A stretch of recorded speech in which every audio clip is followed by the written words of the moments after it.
Spotlight நேயர்களுக்கு வணக்கம். விஜய் சங்கீதா விவாகரத்து வழக்கு.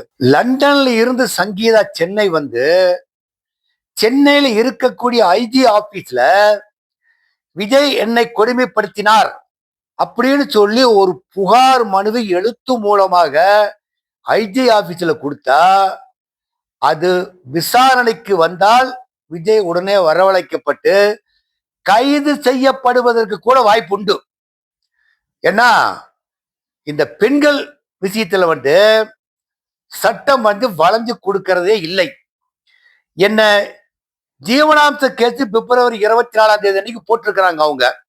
இப்போ அந்த வழக்கு தனியா நடந்துகிட்டு இருக்குது.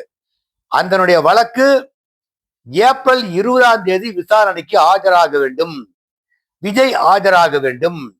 அப்ப விஜய் என்ன பண்ணுவார்னா, ஏதாவது ஒரு சாக்கு போக்கு சொல்லி எனக்கு வாய்தா கொடுங்கன்னு சொல்லி வழக்கறிஞரை வச்சு வாய்தா வாங்குறதுக்கும் வாய்ப்பு இருக்குது. அந்த அன்னைக்கு சங்கீதா அவங்களும் வர வேண்டிய சூழ்நிலை இருக்குது.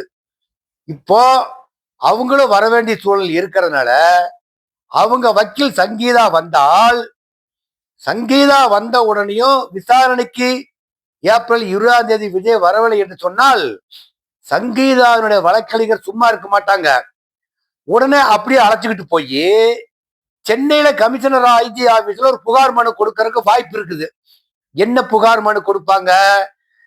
இன்னைக்கு வாய்தா போட்டு வரல, என்ன வீட்டுல இருக்கிறப்போ என்னை அடிச்சு துன்புறுத்தினாரு, என்ன பல கொடுமையான சித்திரவதை எல்லாம் பண்ணாங்க, விஜய் செஞ்சாருன்னு சொல்லி ஒரு புகார் கம்ப்ளைண்ட் கொடுத்தா காவல்துறை உடனடியாக நடவடிக்கை எடுத்து விஜய் எங்க இருந்தாலும் புடிச்சு கொண்டுகிட்டு வந்து விசாரணை வளையத்தில் வைப்பாங்க. விசாரணை வளையத்தில் வைக்கிறப்போ காவல்துறை மிக கடுமையாக நடந்து கொள்ளுவேயானால் அந்த அன்னைக்கே கைது பண்ணி அவர் ஜெயிலுக்கு அனுப்புறதுக்கு உண்டான வாய்ப்பெல்லாம் இருக்குது. எப்போ? ஏப்ரல் 20 பின்னால. இப்ப இந்த இடப்பட்ட கேப்ல சங்கீதாவுடைய மனைவி இந்த ஜீவனாம்சம் போட்டிருக்கிற கேஸ் விவாகரத்து வழக்கு முடியும், நான் நீலாங்கரை வீட்டில் எனக்கு தங்கறதுக்கு அனுமதி கொடுக்கணும்னு சொல்லி சொல்றாங்க. அவங்க சொல்லறதுக்கு ஒரு காரணம் இருக்குது. என்னன்னு சொன்னா, விஜயனுடைய பையன் சேசன் விஜய் வந்து தனியார் தனி வீட்டுல தான் வாடகைக்கு இருக்கிறார். அதே சமயத்துல அவருடைய மகள் திவ்யா சேஷாங்கிறவங்களும் ஒரு பேயிங் கெஸ்டா ஒரு வீட்டுல இருந்துட்டு இருக்காங்க. இப்போ என் மகளுக்கும் போய்க்கிடுமில்லை, என் மகனுக்கும் போய்க்கிடுமில்லை, நான் வந்தா நடுவீதியில் நிற்க முடியாது, என்ன கணவர் வீட்டை எனக்கு கொடுங்க, இந்த வழக்கு முடியும், இன்னும் நான் இருக்கிறேன்னு சொல்லி சொல்லி ஒரு பதில், ஒரு அப்ளிகேட் ஒன்று தாக்கல் பண்ணியிருக்காங்க. கோர்ட்டார் என்ன பண்ணுவாங்கன்னா, அவங்கள தங்க வைக்கிறதுக்கு உண்டான உத்தரவாதம் கொடுத்து ஒரு உத்தரவு போடுவாங்க. இந்த வழக்கு முடியும் வரையிலும் சங்கீதா நீலாங்கரை வீட்டில் தங்கலாம், அதுக்குண்டான பாதுகாப்பு ஏற்பாடை காவல்துறை செய்ய வேண்டும் சொல்லி காவல்துறைக்கும் கூட உத்தரவு வரும் ஒரு வாய்ப்பு இருக்குது. அப்படி விஜய் சங்கீதாவுடைய வக்கீல் வந்து அதி புத்திசாலித்தனமா தான் வேலை செஞ்சுட்டு இருக்கிறாரு. இப்ப சங்கீதா நீலாங்கரை வீட்டுல தங்கிருச்சுனாக்கா அந்த வீடு எனக்கு சொந்தமாக வேண்டும், ஜீவனாசத்துக்கு வரக்கூடிய வீடு எனக்கு சொந்தமாக வேண்டும் சொல்லி அந்த வீட்டுக்கு உரிமை கொண்டாடுவாங்க. விஜய் மகனும் விஜயனுடைய மகளும் தனியா ஒரு வழக்கு போடுற கூட வாய்ப்பு இருக்குது. எங்க அப்பா சொத்துல எங்களுக்கு வரக்கூடிய பங்கை பிரிச்சு கொடுங்க அப்படிங்கிறப்போ அவங்க விஜயனுடைய சொத்து எங்கெங்க இருக்குன்னு சொல்லி விஜயனுடைய வக்கீல் அலசி ஆராய்ஞ்சு சென்னையிலையும் மற்ற சுற்றுப்புறங்கள் இருக்கக்கூடிய விஜயனுடைய சொத்தை புற லிஸ்ட பட்டியலிட்டு கோர்ட்ல ஒப்படைப்பாங்க. ஒப்படைக்கிறப்போ விஜயனுடைய மனைவி சங்கீதா எனக்கு ஜீவனாசம் கொடுத்தா போதும், ஒரு குறிப்பிட்ட தொகையும் ஒரு வீடும் கொடுத்து ஜீவனாசம் கொடுத்துரும். அதே சமயத்துல மகனும் மகளும் எங்க அப்பா சொத்துல பங்கு வேணும்னு சொல்லி சொன்னா ஜீவனாம்சம் கொடுத்தது போக இருக்கக்கூடிய ப்ராப்பர்ட்டிய 3ஆ பிரிச்சு 3ல 1 பங்கத்தான் விஜய்க்கு கொடுப்பாங்க. 2 பங்கு யாருக்கு போகும்னா மகனுக்கு 1 பங்கு, மகளுக்கு 1 பங்கு போயிடும். இப்ப விஜயனுடைய சொத்து பிரிப்பதற்கு உண்டான வேலையெல்லாம் நடந்துகிட்டு இருக்குது. இப்ப விஜய் அந்த என்ன சங்கீதா புகார் கொடுத்ததோ, ஒரு நடிகையுடைய தொடர்புல அந்தரங்கத்தில் இருக்கிறாரு, அது எத்தனையோ முறை நான் சொல்லி 2021க்கு முன்னாலே பல முறை வலியுறுத்தியும் அவர்கள் அந்த தொடர்பை விட்டதாக தெரியவில்லை. அப்படின்னு ஒரு கருத்தை சொல்லி அது ஒரு வழக்கு சொல்லுது.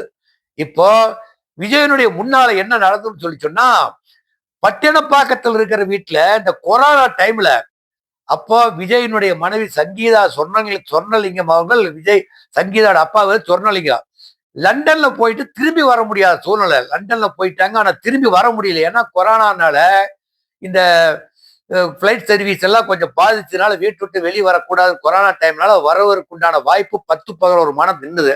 அந்த சமயத்துல பட்டினப்பாக்கத்தில் இருக்கக்கூடிய திரிஷா வீட்டுல விஜய் தங்கி இருந்தாங்கன்னு சொல்லி சொல்றாங்க. அப்போ விஜயனுடைய அப்பா சந்திரசேகரும் சோபாவும் நீ அங்க தங்கி இருக்க வேண்டாம், நமக்கு இருக்கிற வீட்டுல வந்து தங்குங்கன்னு சொன்னா கூட விஜய் தங்குவதற்கு அப்பொழுது வரவில்லை என்று பல்வேறு கருத்துக்கள் நிலவி வருகிறது. அந்த கொரோனா டைம்ல யாரோட திரிஷாவோட அட்டாச் ஆனத விஜய் பிரிக்க முடியாத சூழ்நிலை இருந்து கொண்டிருக்கின்றார்கள். இப்போ சங்கீதாவுக்கு விஜயில் இருக்கக்கூடிய அல்லக்கை 10 பேர் இருக்கிறப்போ யாருன்னு பேர் நாடு அறிஞ்சதுதான். அதுல யாரோ ஒருவர் சங்கீதாவுக்கு தகவல் கொடுத்து கொண்டு இருக்கின்றார்கள். நாளடைவில் இருக்கிற சொத்தை பூரா திரிசை எழுதி வாங்கிறோம், உங்க வீட்டுக்காரர் நடுவீதில நிக்கக்கூடிய சூழ்நிலை இருக்குது, அதனால நீங்க இப்பவே புத்திசாலித்தனமா ஏதோ ஒரு நடவடிக்கை எடுத்துக்கிட்டீங்கன்னா தான் உங்களுக்கு ப்ராப்பர்ட்டி மிஞ்சும்னு சொன்ன ஒரு காரணத்துக்காகத்தான் விஜயனுடைய மனைவி சங்கீதா ஜீவனாம்சம் கேட்டு ஒரு வழக்கு போடுறாங்க. ரெண்டாவது இன்னொரு பதில் மனு ஒண்ணு தாக்கல் பண்ணியிருக்காங்க. உள்ள என்னன்னு சொன்னா, நான் நீலாங்கரை வீட்டுல ஜீவனாம்சம் வழக்க முடியும்னு சொல்லி.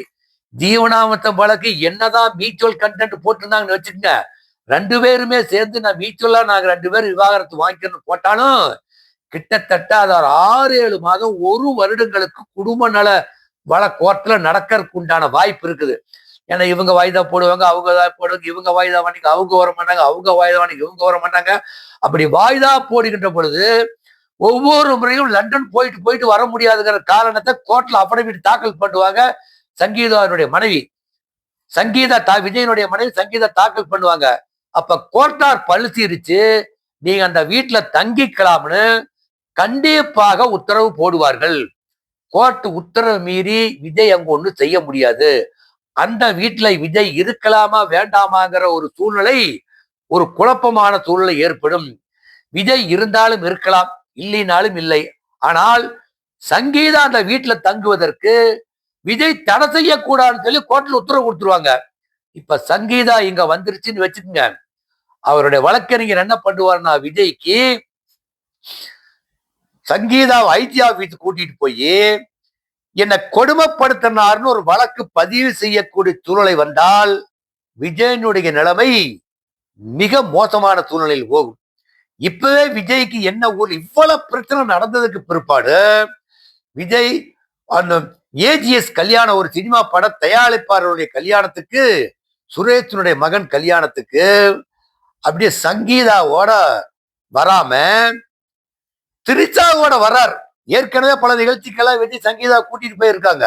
ஆனால் விஜய் அந்த திருமண வரவேற்பு நிகழ்ச்சிக்கு திரிஷாவை கூட்டிக்கிட்டு ஒரு பூக்கொத்தை கையில கொண்டு விட்டு ஒரே மாற உடை அணிந்து கணவர் மனைவி போல அங்க போறாங்க. அப்பொழுது விஜயும் திருந்தனபாடு இல்ல, திரிஷாவும் திருமணபாடு இல்ல. ஒழுக்கம் இருக்கிற திரிஷாவா இருந்தா என்ன சொல்லி இருக்கணும், ஏற்கனவே நம்ம வேலை பிரச்சனையா இவங்க மனைவி வந்து பல்வேறு சந்தேகத்துக்கு உண்டாகி இருக்குது, இப்ப இந்த கல்யாணத்துக்கு நீங்க போங்க, தனியா போங்க, நான் தனியா போயிட்டு வரேன்னு சொல்லியிருந்தா திரிஷா வந்து உத்தமமான பொண்ணுன்னு சொல்லலாம். இப்ப விஜய வாடான்னு சொல்லி கூட்டிகிட்டு போனாக்கா ஏற்கனவே சங்கீதா சொன்ன கருத்துக்கு அது ஊர்ஜிதமாகுது. நீ என்ன சொல்றது, நாங்க என்ன பிரியர்னு சொல்லி 2 பேருமே ஏட்டிக்கு போட்டா போட்டி போட்டு கொண்டு இருக்கிறார்கள். ஆனால் சங்கீதாவினுடைய முடிவுதான் விஜய் ஜெயிலுக்குள்ள போகணுமா வேண்டாமாங்கிறது கையில் இருக்குது.